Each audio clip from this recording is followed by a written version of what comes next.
Ja, willkommen hier zurück auf meinem Kanal. Heute auf nochmaligen Wunsch ein Reifenwechselvideo. Ich habe jetzt ungefähr, ich glaube, das 5. oder 6. Mal Reifen gewechselt und dementsprechend meine Technik so weit verfeinert, dass ich jetzt sagen kann, dass ich wahrscheinlich die perfekte Technik habe. Und die will ich euch heute nochmal zeigen. Okay, was haben wir für einen Reifen? Wir haben hier einen alten Enduro Trail Rally SM Reifen. Der ist für Soft- und Medium-Terrain. Der hat jetzt ungefähr 7.500 Kilometer und schaut mal, wie der aussieht. Der ist halt schon relativ platt hier auf der Flanke und den wollte ich jetzt schon mal wechseln. Und da kommt jetzt drauf ein Enduro Trail XT Plus Dakar. Dakar erkennt man an den gelben Streifen. Das ist die neueste Mitas-Generation, der Nachfolger, das E09. Und den bauen wir heute auf. Was benutze ich dafür? Ich benutze hier meine Eastbound Montierhebel. 2 Montierhebel. Dann ist hier noch so eine kleine Rampe. Die kann man hier in den Reifen reinstecken, um die Reifenflanke runterzuhalten. Und wir haben auch noch mal so ein kleines Teil. Das ist eigentlich gedacht, um diese Eastbound Montierhebel hier einzuspannen, um dann ebenfalls die Flanke runterzudrücken. Das brauche ich wahrscheinlich nicht, weil der Reifen lässt sich auch mit der Hand runterdrücken. So, was haben wir sonst noch? Eine kleine Trailpumpe, Mountainbike-Pumpe mit Aluminiumkörper. Die ist auch sehr gut, brauchen wir wahrscheinlich heute nicht, weil ich einen Kompressor benutzen kann. Ja, was sonst noch ganz wichtig ist, Silikonspray. Und das ist so eine Geschichte, die ist richtig cool. Das ist der entscheidende Vorteil, wenn man Silikonspray benutzt. Also keine Seife und auch kein WD-40. Das funktioniert zwar auch, aber das ist einfach besser und ich zeige euch auch warum. Das erste, was wir machen, Luft rauslassen.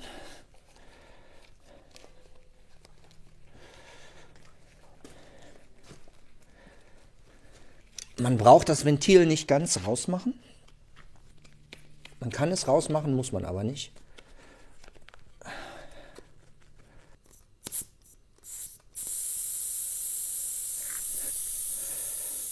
Bisschen Luft sollte auf jeden Fall drin bleiben, damit der Schlauch nicht beschädigt wird mit den Montierhebeln. Man kann jetzt hier zwischendurch schon mal so ein bisschen runterdrücken. Und man merkt schon, so, ihr könnt jetzt hier drücken und man merkt schon, wie die Reifenflanke hier runter geht. Ne? Und das reicht eigentlich schon. Der Reifen ist jetzt schon locker genug. Wichtig ist von beiden Seiten die Reifenflanke runterdrücken. Man kann das auch mit dem Werkzeug hier machen, aber das brauchen wir jetzt nicht, weil der Vorderreifen auch so hier runter geht in die Flanke. Also einmal runterdrücken, einmal ringsrum. So. Okay. Die Reifenflanke ist jetzt reingedrückt und jetzt kommt hier das Silikonspray zum Einsatz. Und zwar, ich mache jetzt erstmal großzügig Silikonspray hier überall rein.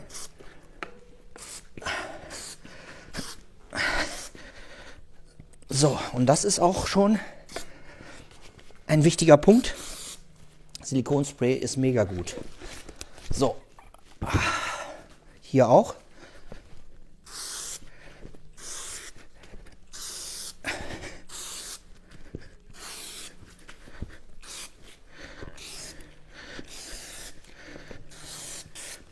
So, jetzt, ich muss mal überlegen, wir fangen mal so rum an. Was wir jetzt machen, das Ventil ist mir gegenüber und wir fangen jetzt an, die Reifenflanke hier reinzudrücken. Ich mache das meistens hier schon mal mit den Knien. Man sieht hier, wie die Flanke schon reingeht. So, was man dann machen kann, ich nehme die Dinger zur Hilfe und stecke die hier runter. Und das ist tatsächlich eins der entscheidendsten Punkte überhaupt. Man muss hier was drunter packen. Wenn man das nicht macht, ist das ein elendiger Kampf. Und man kann dazu auch andere Sachen nehmen, wie zum Beispiel eine Nuss oder irgendwelche Steine, was man gerade so hat, oder Holzstücken. Also einfach irgendwas, was man hier reinmacht. Man kann natürlich auch die Knie nutzen, aber was schon nicht schlecht ist, wenn man zwischendurch die Knie etwas entlastet, indem man da was reinsteckt. Jetzt kommen die Hebel zum Einsatz. Links und rechts vom Ventil. Vorsichtig rein. Ich stecke beide rein. Ich sag mal so 10 cm vom Ventil aus. Gehe hier weiter mit dem Knie trotzdem nochmal drauf und ziehe jetzt hier den Reifen über die Flanke. So, und dann ist er hier schon mal drin. Und das könnte jetzt sogar schon das Entscheidende gewesen sein. Ich kann jetzt hier nochmal reingehen. Zack. So. Gut, das war jetzt schon mal ziemlich einfach. Man sieht, der Reifen ist jetzt hier zur Hälfte raus. Und jetzt versuche ich schon mal mit der Hand den hier runter zu drücken. Durch das Silikon flutscht das wunderbar. Und ist sehr geschmeidig. So, man sieht hier jetzt schon, die eine Flanke ist runter. Wichtig ist jetzt, bevor wir weitermachen, die andere Seite auch nehmen. Ventil wieder rüber. Hier so ein bisschen runterdrücken.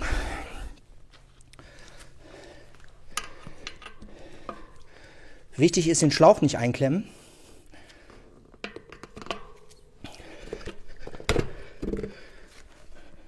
So. Und jetzt kann man hier direkt weitermachen. Zack. Zack.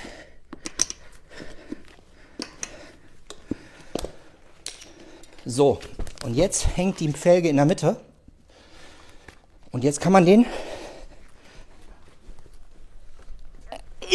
so runterdrücken. So. Reifen ist runter. Der Schlauch ist hier drin. Man sieht hier, der Schlauch ist noch aufgepumpt. Vielleicht ist noch ein bisschen zu viel Luft drin fürs Einbauen. Ich benutze den Schlauch ja wieder. Lasse ich noch ein bisschen Luft ab.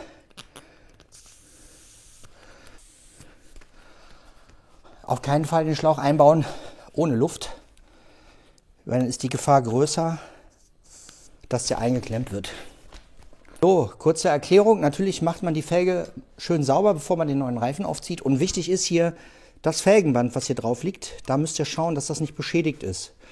Und dass es sauber auf den Speichenköpfen liegt. Wenn ihr kein Band dabei habt oder das kaputt ist, kann man auch Panzertape verwenden. Ne? Und man kann hier durchaus auch schon mal ein bisschen Silikonspray reinmachen. So. Kurz ein bisschen mit dem Lappen Flanke hier sauber machen. So. Und keine Angst, der Reifen rutscht danach nicht von der Felge. Trotz des Silikonsprays. So. So, der neue Reifen, da ist er. Das erste, was man gucken muss, die Drehrichtung des Reifens. Ich muss mal schauen. Wie drum dreht er? Ach, bei dem ist es egal. Hier, könnt ihr vielleicht mal sehen. Hier ist so ein Rotation-Symbol drauf. Daran sieht man, dass man den in beide Richtungen aufziehen kann. Also wunderbar, egal wie rum. So, das erste, was ich jetzt mache, der wird jetzt richtig schön eingesprayt. Hier werden wahrscheinlich schon die ersten von euch wieder die Krise bekommen, aber unberechtigt. So.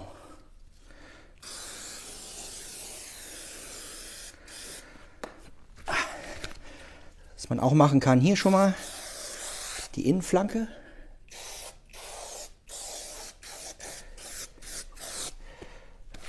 Schön hier.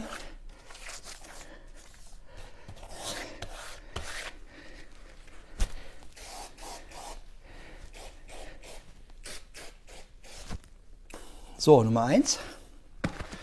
Jetzt, auch ganz wichtig, Schlauch.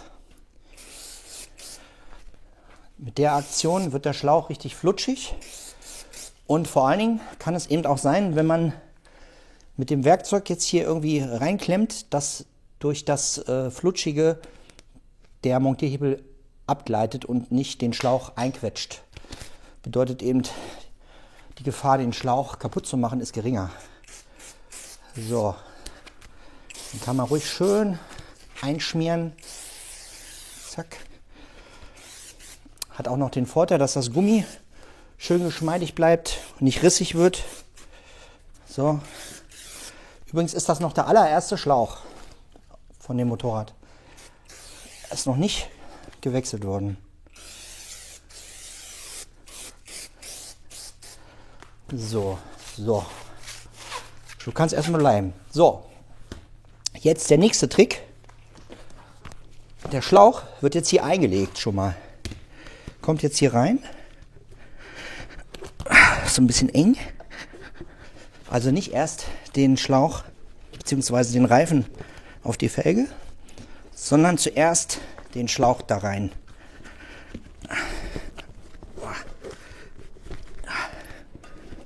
Das ist noch etwas mühsam.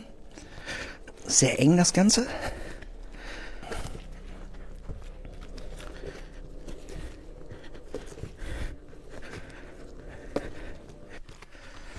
So, jetzt sieht man, der Schlauch ist hier drin. Man kann auch gerne jetzt noch mal ein bisschen Silikonspray drauf machen. Ja.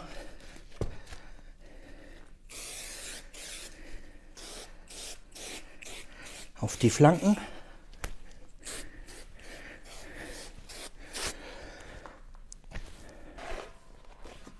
Und machen jetzt hier noch mal ein bisschen was drauf. Auch das Silikonspray verdunstet übrigens irgendwann. Es bleibt nicht ewig. So, schön noch mal ein bisschen auf die Flanken. So. Hier ist das Loch. Und das Ventil ist hier.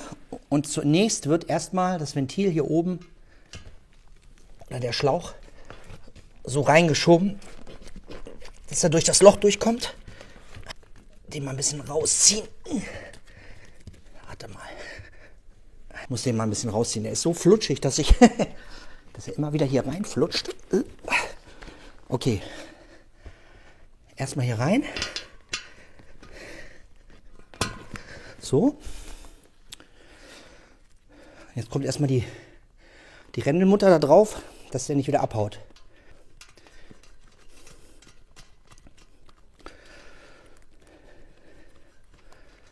So, jetzt ist das Ding da drin. Wichtig ist, dass hier der Schlauch jetzt hier wieder reinkommt. So, in den Reifen. Das ist ganz wichtig, damit er gleich nicht eingeklemmt wird. So, weil jetzt muss man im Prinzip jetzt hier schon die untere Flanke über die Felge drücken. Ich mache noch mal ein bisschen Silikon drauf. Ich mache das jetzt so, ich drehe den jetzt so rum und kann jetzt eigentlich schon mit dem Körpergewicht hier so ein bisschen drücken. So. Und kann hier noch mal ein bisschen nachhelfen. Mit dem Montierhebel. So. Hups. Gucken.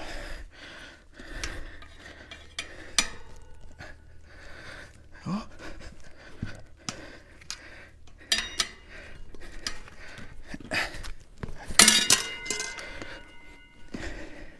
Ich rücke immer mit den Knien etwas nach. So. Ja. So.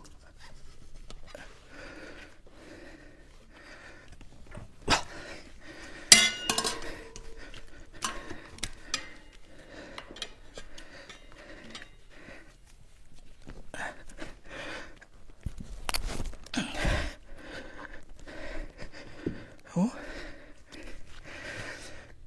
Wichtig ist, versuchen erstmal nur die untere Flanke runterzudrücken, nicht bereits die obere.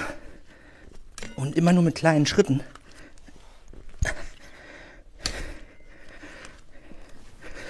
So. Das ist jetzt schon etwas mühsam.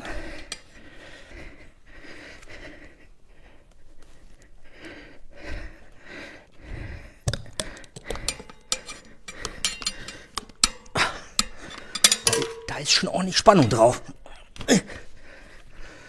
Ich glaube, der Fehler liegt im Moment noch daran, dass hier die Flanke schon so weit unten ist. Mal gucken. Die obere Flanke nehme ich noch mal raus.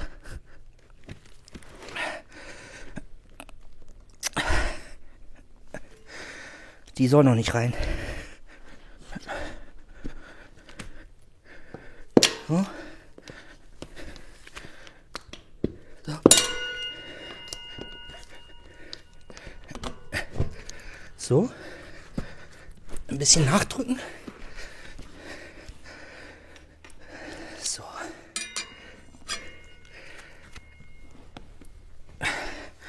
So.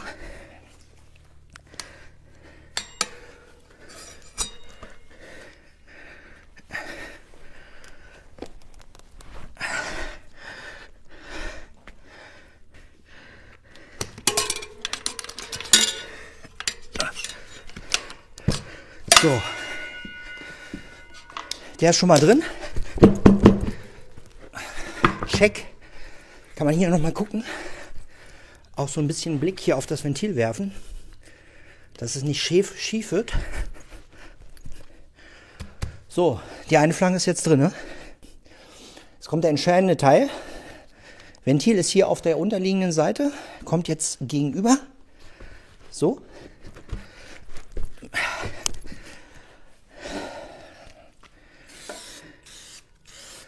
Nochmal einsprühen. Und ich fange jetzt an, gegenüberliegend vom Ventil. Mit zwei.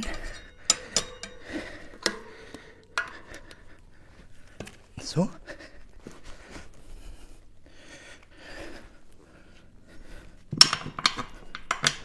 So.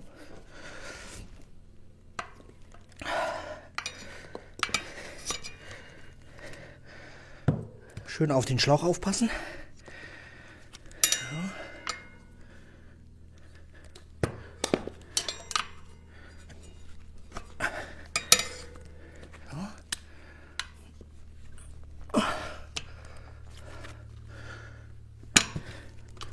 So. Nachdrücken.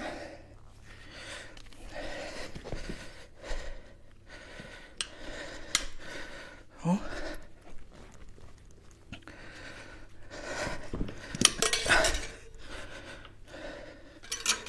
So. So.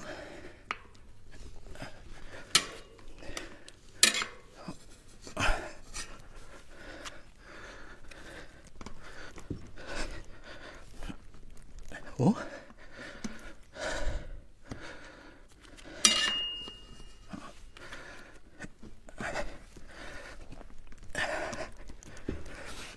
Immer wieder hier gucken, dass der Reifen hier hinten drin bleibt. Ganz wichtig. Man kann auch das Ding jetzt nochmal wieder umsetzen. So. So.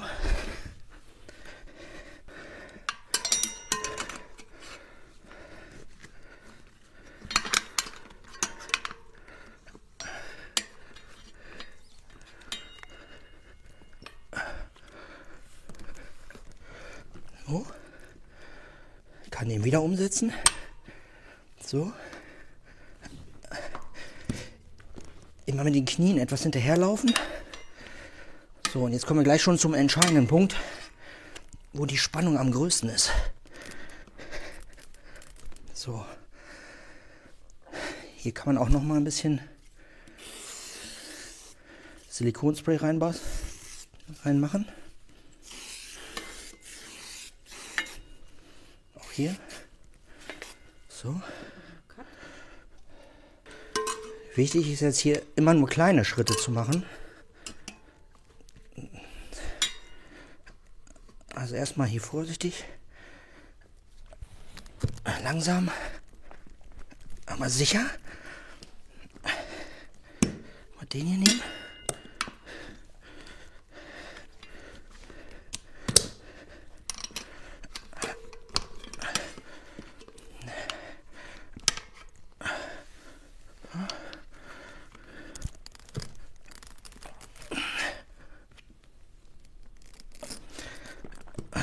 knirscht schon etwas.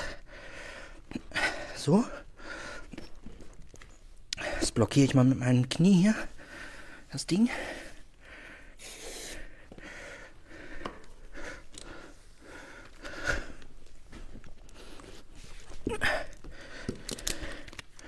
So.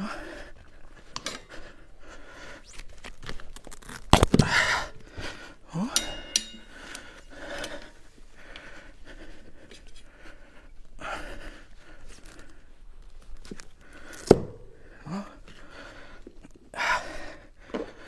Ja, es wird schon etwas haariger.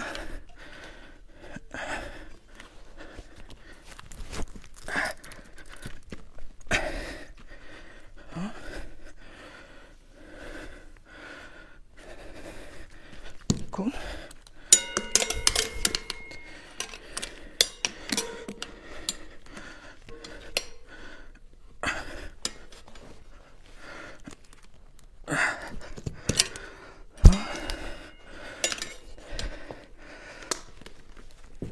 Check nochmal hier, dass der hier richtig drin ist. Man kann auch den hier nochmal umsetzen. So.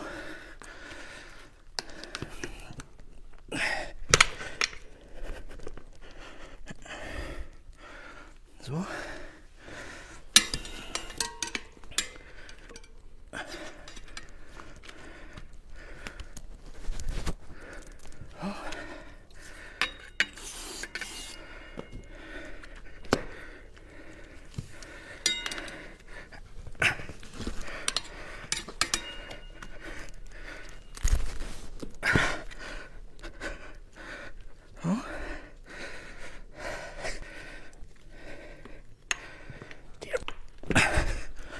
So.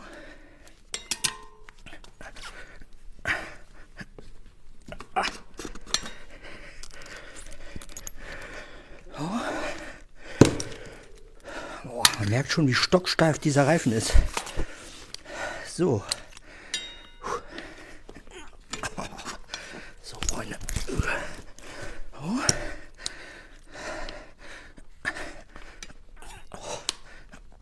Oh. Krieg den schon kaum hier drunter. Unter die Flanke. Schon enorme Spannung da drauf.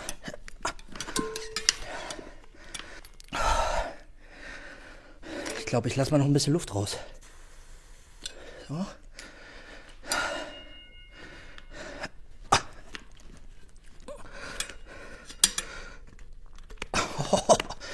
Da kommt man schon kaum noch hier durch.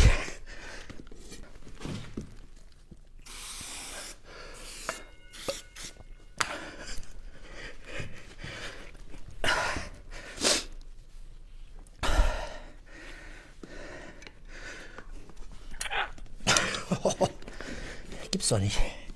Ich krieg den Hebel hier nicht drunter. Jetzt habe ich ihn hier drunter. Ah, fast. Jetzt. Na? Boah. Komm. Jetzt. Hey, hey, hey, hey. Das wird immer harter. Härter.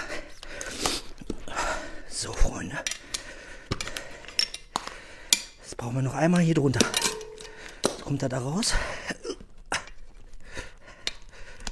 Okay, hier drin ist er. So. Jetzt darf er hier nicht rausrutschen. So. So.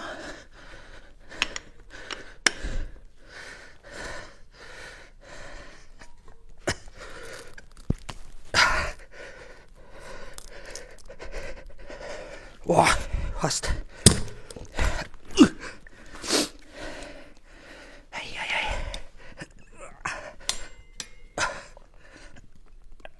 Ah, ja, er ist drin.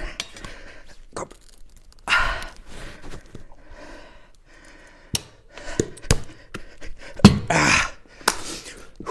Geschafft. Oh, Junge, Junge.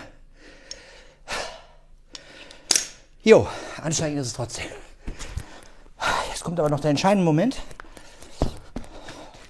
ob der Schlauch noch heil ist. Erstmal noch ein bisschen checken, dass der Schlauch richtig sitzt. Von allen Seiten.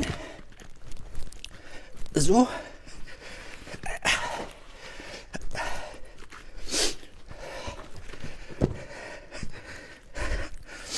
Was man auch noch mal machen kann, bevor man den aufpumpt,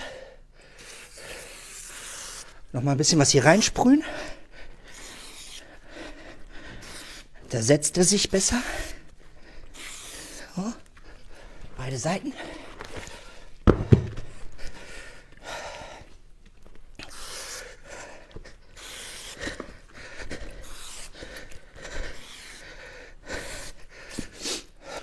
So, jetzt kommt der entscheidende Moment. Erstmal muss das Ventil gerade stehen, ganz wichtig. So.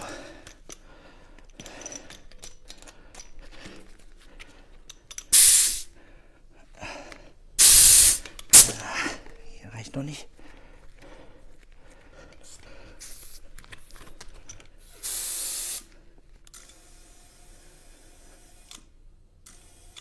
So. Jetzt der entscheidende Moment. Oh, haben schon 3 Bar drauf. Kann das sein? Jo. Na, ich würde mal sagen, nochmal checken, ob der überall gleichmäßig drin ist. Ja.